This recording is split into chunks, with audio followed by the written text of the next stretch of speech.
more keynotes. From GENTS, we're going to welcome Jenny Rydhstro. Come on, energy!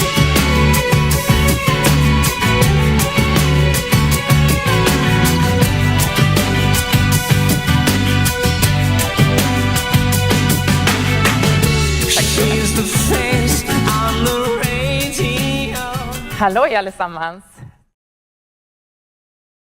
So we started working with the growth matrix. The growth matrix is fairly easy.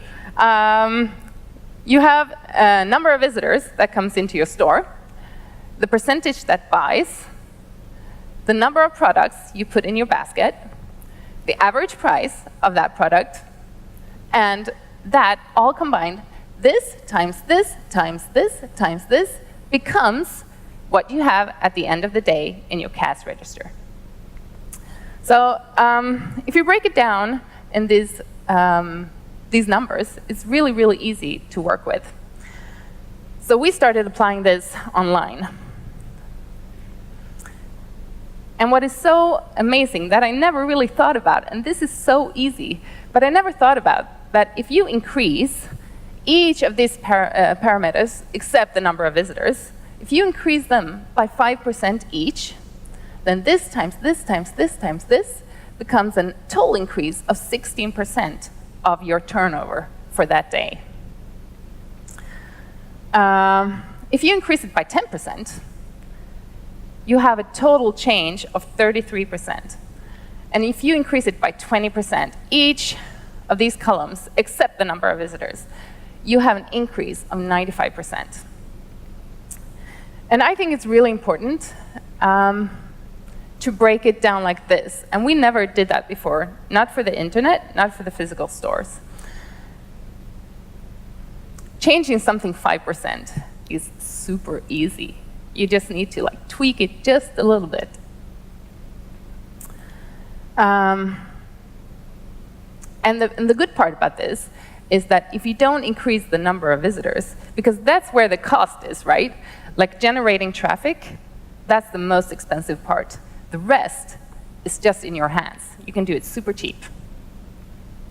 You can also add to this matrix, you can add a column at the back, returning customers.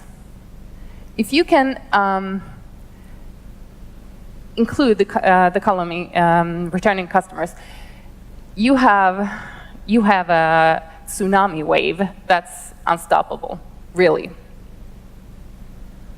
So what we did was, this was a few years back, many years back actually, that we took the whole, we gathered everyone working at GENTS, and we divided them into groups. And this was not just people from the office, it was people from the warehouse, it was people from the physical stores, it was everyone who had anything to do with us. We mixed the groups, and each group had to work with one column. And by doing that, instead of just seeing things how I see things, you get a 360-degree view of things that I myself would never even have thought about. Everyone who works at our place shops online from many different places. Some people shop from Willys, some people shop at NK, some people buy from forum pages, some people buy from Wish, some people buy stuff from the United States. And with all that experience, you get insights that's really impossible to do if you're just a CEO. Like I listened to the chairman of Lego just a few weeks ago, and he just said, he said that the fight isn't won in the CEO's office, and I think that's really, really true, because we got insights that was just amazing. For example, if I can just say one thing, was that to increase the percentage that buys. And actually, I'm just going to do a quick something else. I'm just going to mention about the percentage that buys. That is the conversion rate, right? But if you use the word conversion rate when you're talking to everyone in your company, like that word is really hard for someone who works sometimes at the warehouse, or someone who would work as a cleaning lady, perhaps. Conversion rate is a really difficult word. If you use instead the percentage that buys, you just take it down to an average day level that everyone really gets and everyone can understand how to increase the percentage that buys. So one thing that, for instance, one of the girls came up with in the store was that she realized that when she was trying to do a sale of, say, what we do, we sell razors and razor blades. But the problem is, she noticed, this girl, that when a woman comes into the store and wants to buy a razor for her husband, there are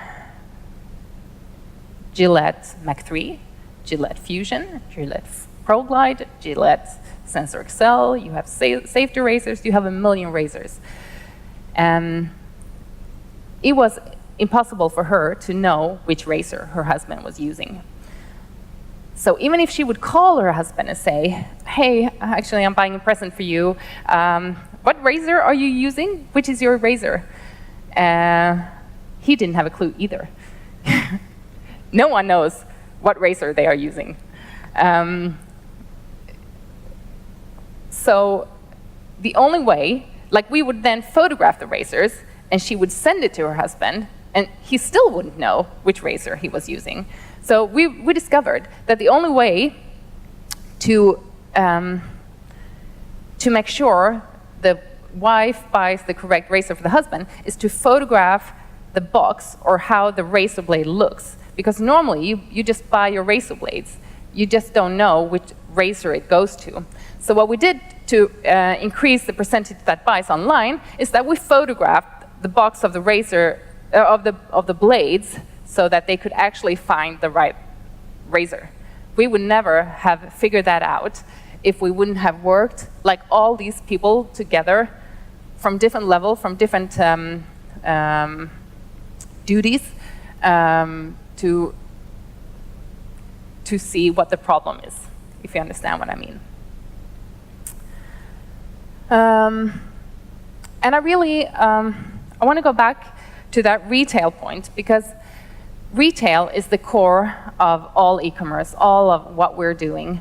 And I think starting the physical store was such a big deal for us, because we managed to include that way of thinking into the e-commerce. So for instance, if I go back to the physical store, when we build our Christmas store, it takes like 2-3 days to build the perfect Christmas store.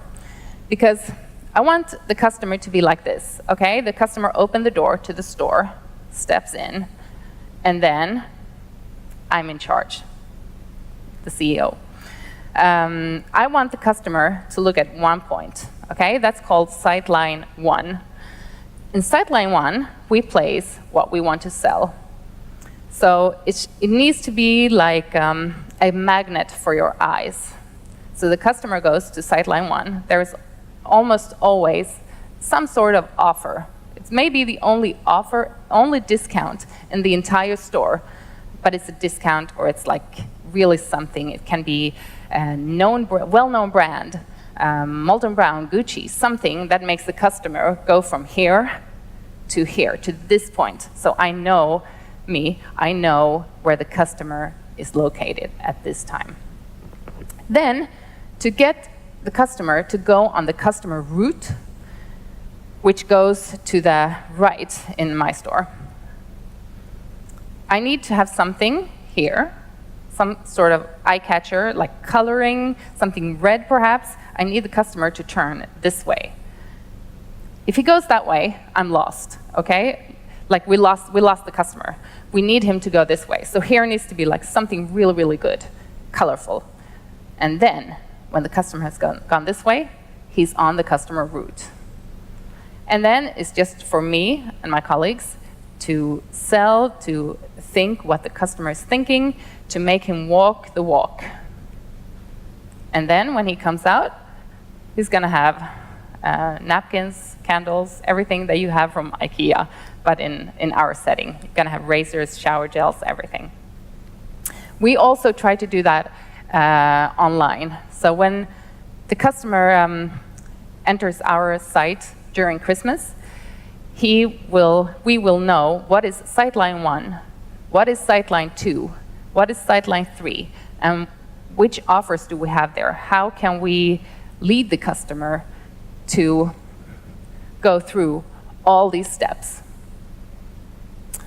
So if that's something I would like to say to every e-commerce specialist here today, is that if you want to develop yourself, or if you want to increase your knowledge, really the good way to go is to read more about retail, to educate yourself in that, because that will increase everything you do online. It's still not where the physical stores are. Not really today, I think. That's all for me, actually.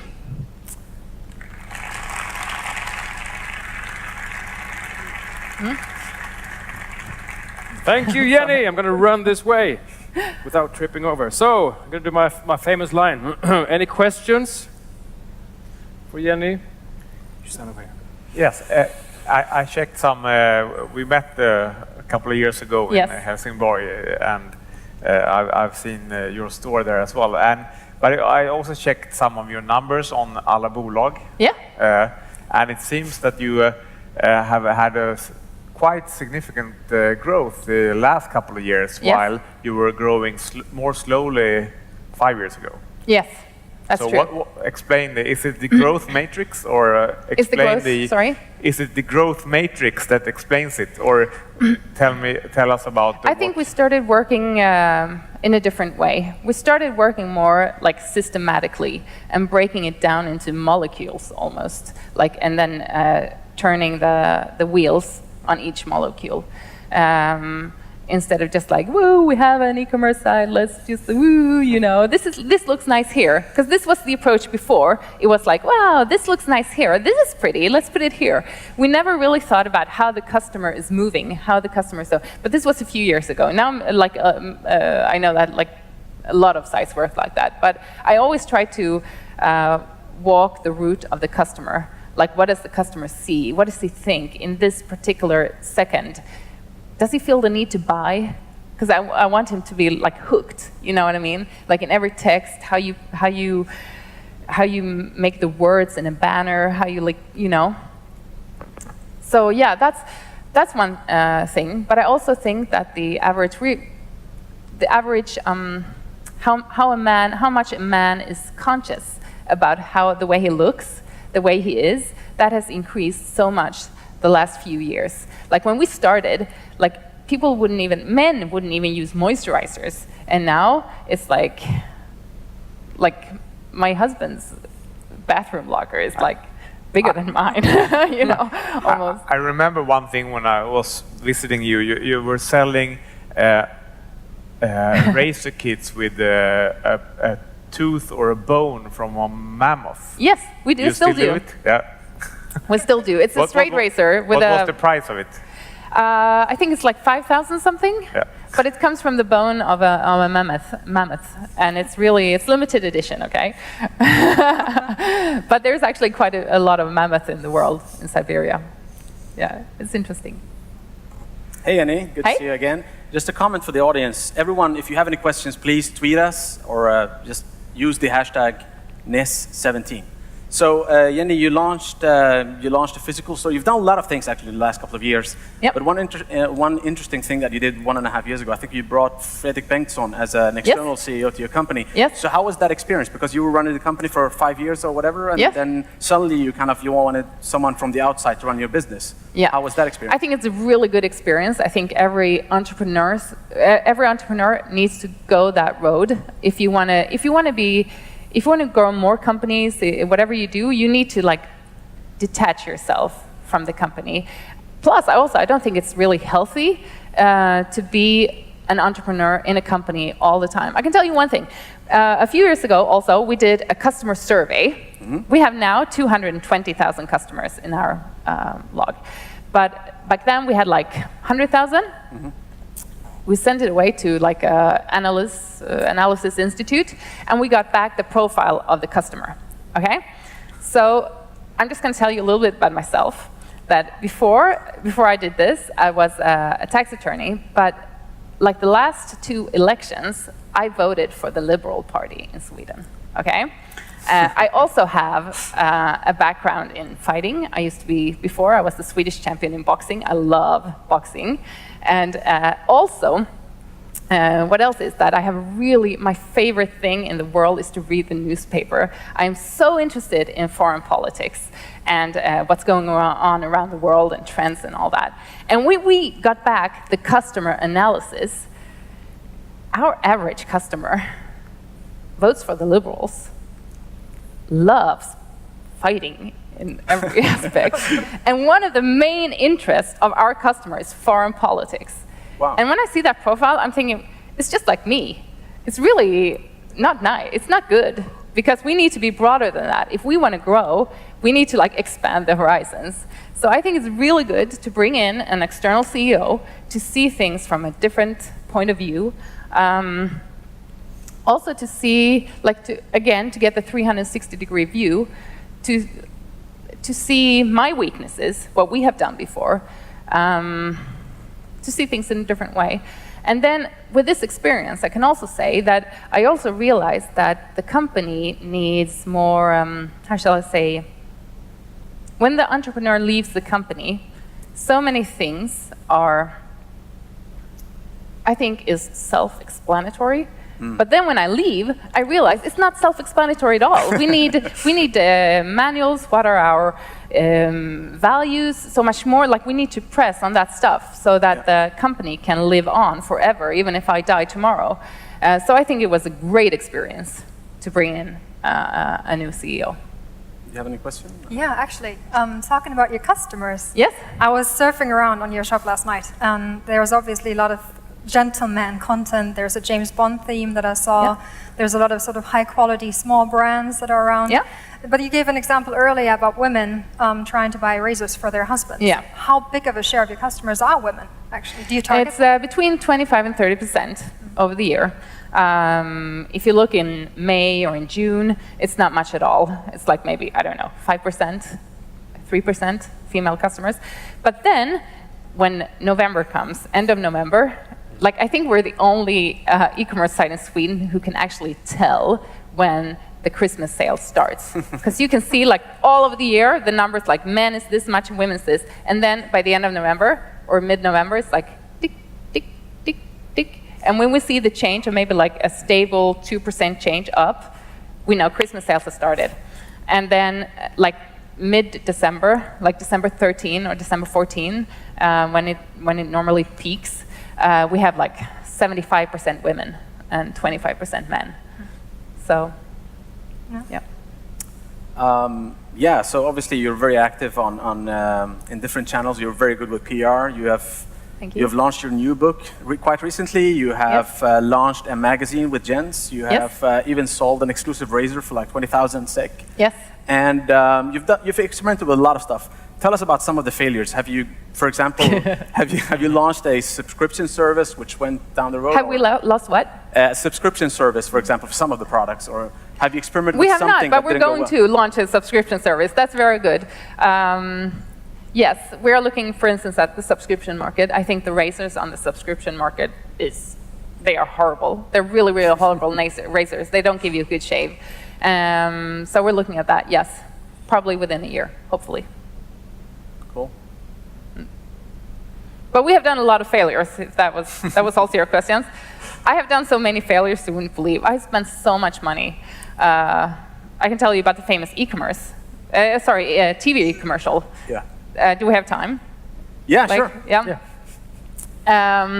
So one of the things we did was that, okay, so all big e-commerce sites, they make TV commercial. So we need to do that also when we want to grow. This was 2014, and I was in contact with TV4, and they presented this program, and yeah, it's going to cost you 1 million kronor. That was a huge amount for us in 2014, but we did it. I put a mortgage on my apartment, like, so it was 1 million, and then like 500,000 like of cost around it. So the total cost was 1.5 million, and And we were very naive. We had never done this before. Okay, that's what failures are, right? You are naive, you have never done something before. You try it and you fail.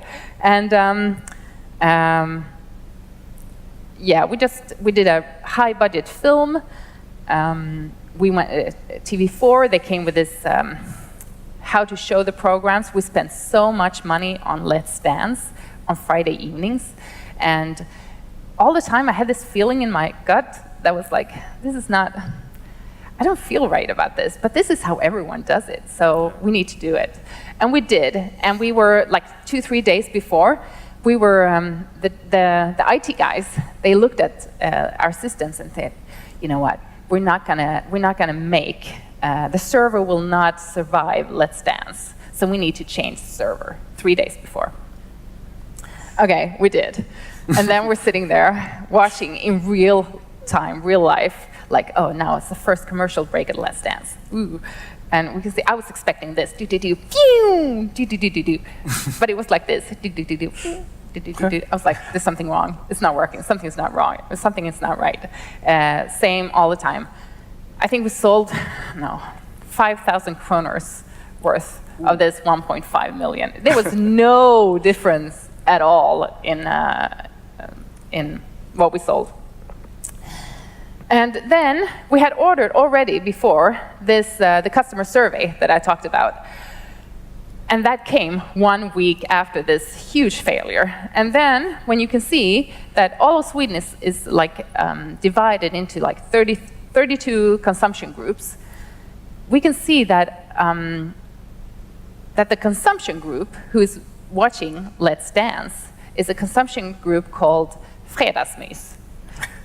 Friday cozy. Friday cozy. Friday tacos. That's the We have Friday tacos. official term. So Friday tacos. Yeah, perhaps. tacos and yeah.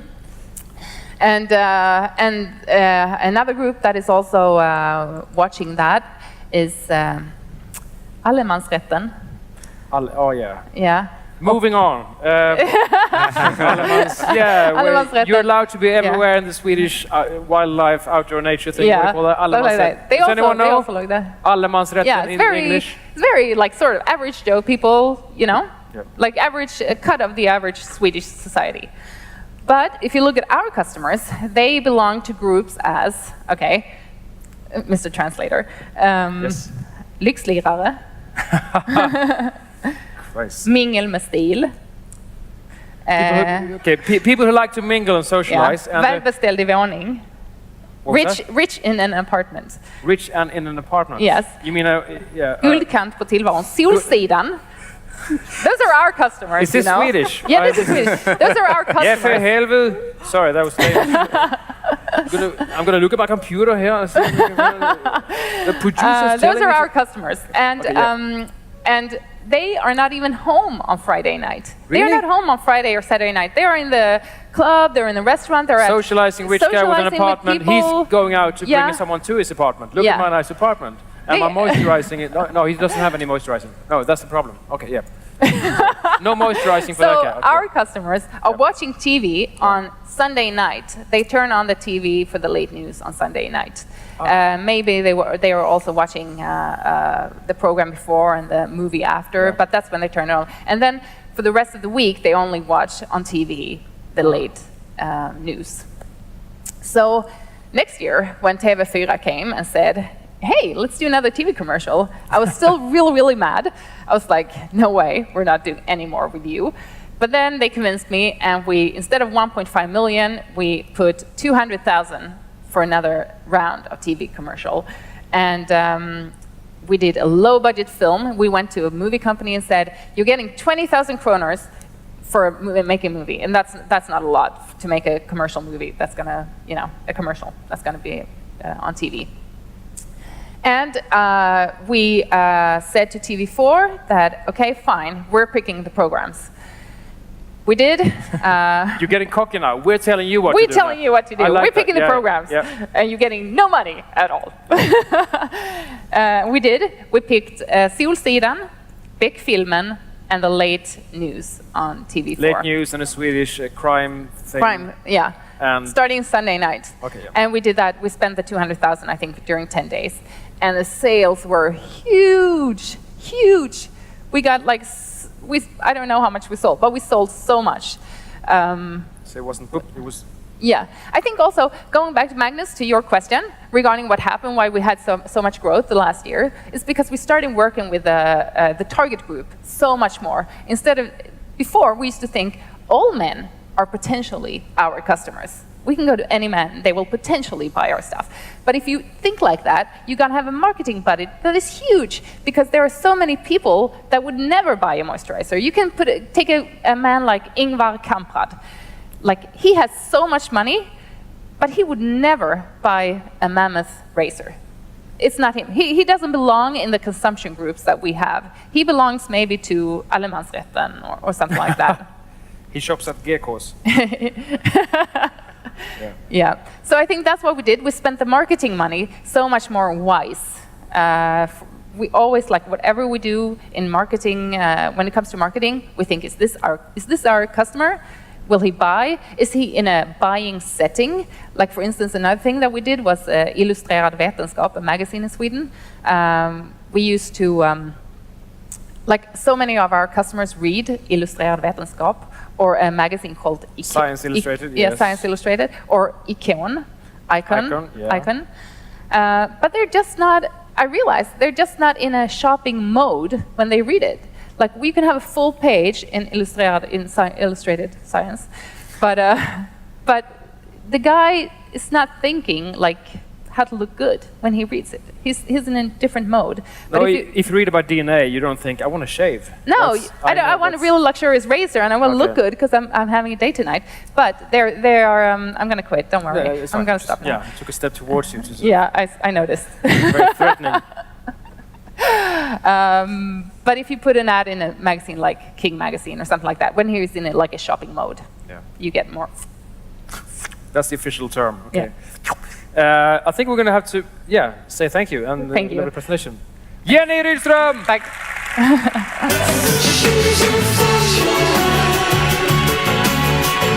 All right. Tack så mycket.